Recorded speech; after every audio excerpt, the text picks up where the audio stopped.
te kura. All of that just means when one chief falls, another one rises, and this is the legacy of leadership passing through generation. Now, our pipi popo are waiting out there, so you're going to have a practice, because I see some new faces in here, on how to be awesome kai tautoko, awesome audience. Don't just clap with your hands, clap with your face and your whistles as well. He te whānau, paki mai, hatarako mai. Hara, te kiri kai whakamaori, ngāri makariki, whakataka pāpai, ānei, ngā taina, o tāna pura, whakamuia!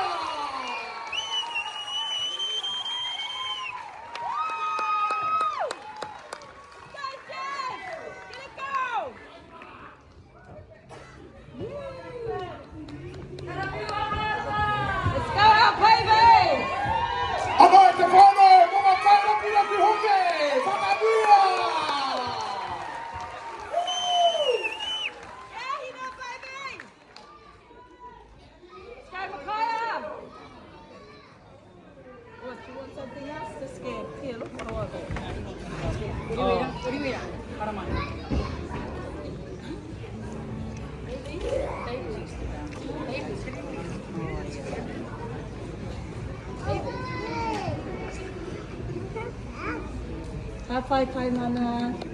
Mene pai. Kahina.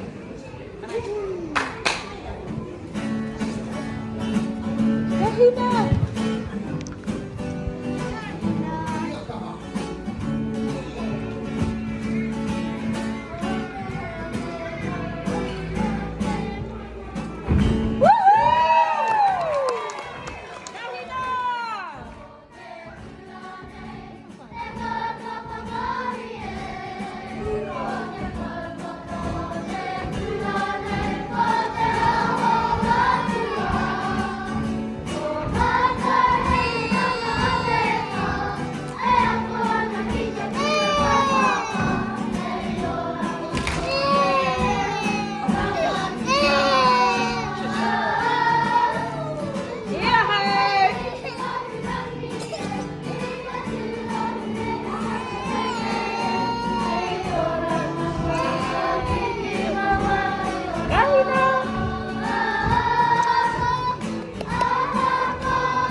Hapai ja hei.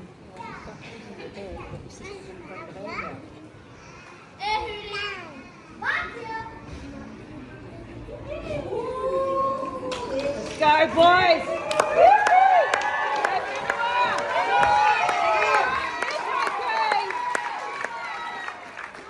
Go, Alan, John!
Ai, anei he taonga mo te kura, a e mōhio